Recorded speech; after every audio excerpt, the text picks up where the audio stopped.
Aren't they wonderful?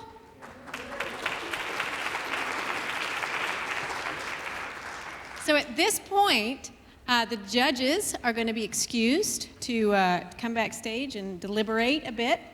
I'm Phyllis Newbill. I'm glad you all are here. I am the director of this Virginia Tech Science Festival. I hope you had a great day today at the festival. Did you have a good time?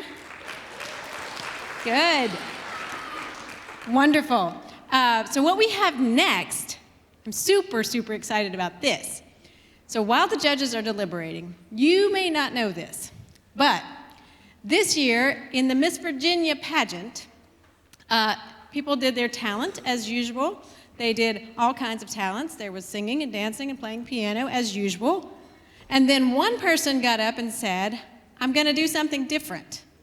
I'm going to do a science demonstration. And she rocked it, and she won. So next up, we have Miss Virginia, who is Miss Camille Schreier. She is also, coincidentally, and not surprisingly, a Virginia Tech graduate. So, and yes, go Hokies. So 2018, she graduated from Virginia Tech in systems biology and biochemistry. I got it. And in 2019, she competed in the Miss Virginia pageant, won that thing, and so we have this wonderful opportunity tonight for her to recreate the presentation that she gave to win Miss Virginia. She will compete in the Miss America pageant in 1 month.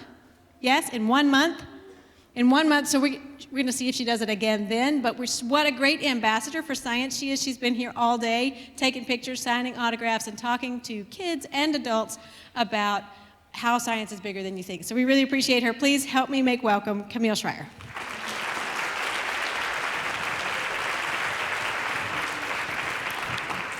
Hi, everyone. It is so exciting to be back in Blacksburg at Virginia Tech. This school has done a lot for me, not just educationally, but for my personal life, and has been so supportive of my journey as Miss Virginia. And so I want to tell you a little bit about me before we start and my story of how in the heck did I become Miss Virginia? Because sometimes I still ask myself that question.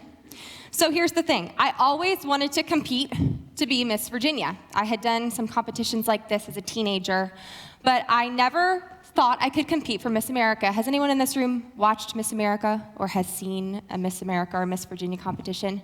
Yeah, and those competitions are really cool, and I always would watch them on TV when I was a little girl. But the thing that was different was that I didn't have a talent. And I was so frustrated because I'm like, wow, this is such an awesome opportunity. It's something that I wanted to do, but I didn't have a talent to perform. And that was such a bummer because I don't sing, I can't dance. Lord, can I not dance? I don't play an instrument, and I don't twirl a baton, which is what all the other girls do. And so I kind of got to the point where I said, like, that's fine, I won't be Miss America, I don't need to be. But this past year, something changed in the organization, and I'll talk about that in a little bit. But I decided to come out and compete. I was about to be too old, at the ripe age of 24, I was about to be too old to be Miss Virginia. And so I figured that I would take a risk at it, but there was that talent competition, right? That kind of made it so that I couldn't compete for Miss Virginia or Miss America. And so I figured, gosh, it's my last year. I might as well just find something that I can do. And so I'm a scientist. I studied biochemistry and systems biology here. I was an undergraduate research assistant in the Biocomplexity Institute at the Kojima Lab, and I studied circadian rhythms. I did systems biology. I was one of the first of 2 graduates in the systems biology program here at Virginia Tech. And now I'm a doctor of pharmacy student at VCU, and I learn about medicines, and I help people every day as an naloxone trainer. I'm talking about Narcan, which is an opioid overdose reversal medication. But I decided to do a science demonstration for my talent. And in Miss Virginia, you have to do a local competition before you can enter Miss Virginia. You can't just sign up and go there. And so I entered this local competition the first week of April of this year, and I told my parents that I was going to enter, and I think they were a little shocked. And they were like, the talent competition, what are you gonna do? And I'm like, it's fine, I have all my beakers on order from Amazon. I can order chemicals, I'm gonna do an elephant's toothpaste demonstration, but let's not tell anyone because I'm gonna lose and I don't wanna embarrass myself. And so I didn't tell anyone from my school or any of my friends, other than my mom and dad, that I was competing because I was so sure that I was gonna lose. because no one had ever done that at Miss Virginia. No one had ever done that in our state. It had been done before on the Miss America stage once, but she didn't win Miss America, but she did do it at her state level, and she did win. And so I figured I would take this risk, but Virginia's a very traditional state when it comes to Miss America, so I didn't think it would play very well.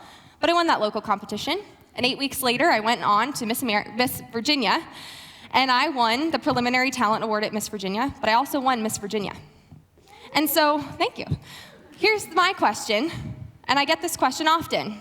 And I got it from a Fairfax Times reporter the weekend after I won Miss Virginia. And she very aggressively came up to me, well, actually it was on the phone, and she said, "You are a graduate student in science. Why in the heck do you want to compete in a beauty contest?" And I had to tell her that it's because it's not a beauty contest anymore. And if you've ever watched Miss America, you might know that there's been some changes.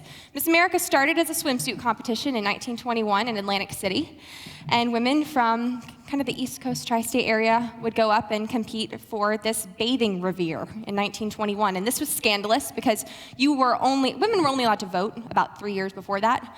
But today, Miss America has adapted with time. We no longer wear swimsuits in competition, and we focus on our own social impact initiatives and platforms, and mine talks about drug safety and abuse prevention because I'm a pharmacy student. And so as Miss America adapts, I'm adapting with it. And so I'm a scientist, and I want to show everyone that a scientist can be Miss Virginia and that Miss Virginia can be a scientist. And so what I want to share with you today, thank you. Thank you. I have a really exceptional opportunity to do this job, to inspire other young people to pursue STEM careers. And maybe if you're a woman in STEM in this room, you know that we are underrepresented. And I want every little girl who looks at me like a princess to see the princess that wears a lab coat, and to see that she can love science too. And she might like glitter and sparkles and crowns, but you can love glitter and sparkles, but you can also love science at the same time. And so I want to share with you a miniature version of the demonstration that I did at Miss Virginia, and that you might see soon if I make it to the top 10 at Miss America next month. And so I'll be heading to Connecticut to compete at Miss America live on NBC if you want to watch. It's a Thursday, December 19th. But I'm going to share this with you. And so I get the really cool opportunity to do this all around the Commonwealth of Virginia. I do a school tour, and that's part of my job. And I go around and I teach kids about making healthy choices, about drug safety and abuse prevention, and about STEM. And what I forgot to mention is I never really answered my question of why also, maybe as a graduate student, I would want to be Miss Virginia. Also, I got to put on my proper PPE here. I still have 3 more years of graduate school ahead of me. And those of you who are graduate students know the struggle of college debt.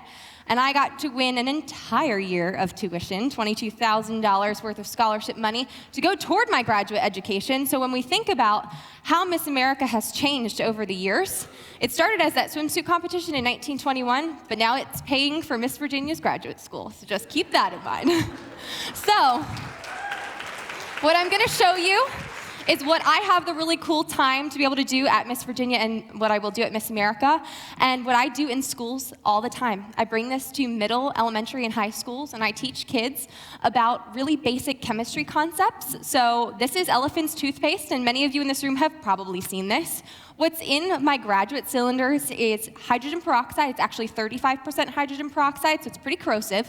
I have regular old Palmolive dish soap. I prefer the free and clear without any additives. It tends to work better, just a side note. I have some food coloring for the very scientific purpose of it's fun.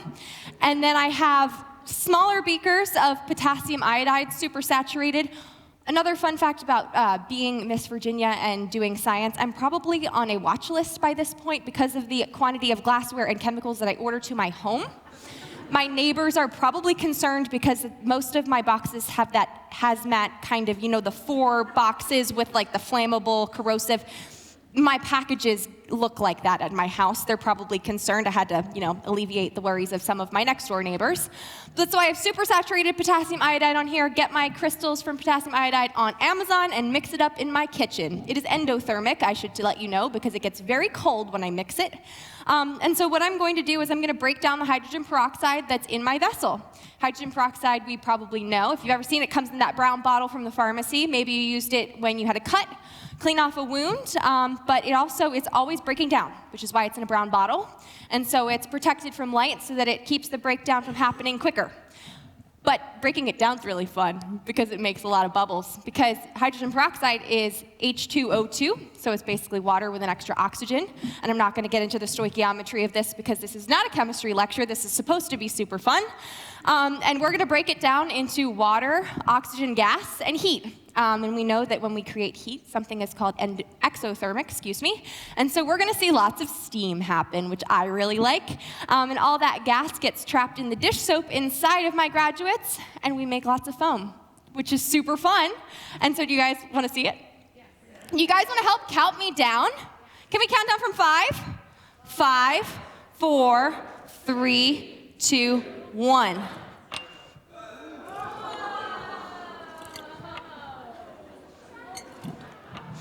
And so we got lots of steam going. I also like to use neon food coloring because it's super fun. But this is really interesting, and when you think about students in a school who maybe think science is boring, because that's one of the biggest things that I hear from kids is that science is really hard, and it is. And it gets really hard, and we know that if we're graduate students, maybe we're in elementary school and learning science, or maybe we're in high school or middle school, it gets hard. And sometimes it can be really discouraging, but when you're able to see how science is really exciting, and then when you learn about maybe through events like today's Virginia Tech Science Festival, how it can be useful and helpful in your life, then it's a lot more motivating when you get to those spots where it becomes really hard. Because I've been there, a lot of us in this room have been there, and you want to give up sometimes because it's a difficult thing to learn. But that's why it's really important for us to have outreach programs to be able to reach students in the state of Virginia and beyond. And so hopefully, we will have a scientist Miss America this year. I would actually, if I were to win Miss America, I would be the second Virginia Tech alumna to be Miss America. Our Miss Virginia in 1979, Kylene Barker, was the first Miss Virginia to become Miss America, but also the first Virginia Tech alumna to become Miss America. And so maybe we'll have a second this year. So thank you guys for letting me share my story with you and my demonstration, and thank you all for doing what you do for STEM careers and the science community. Thank you, guys.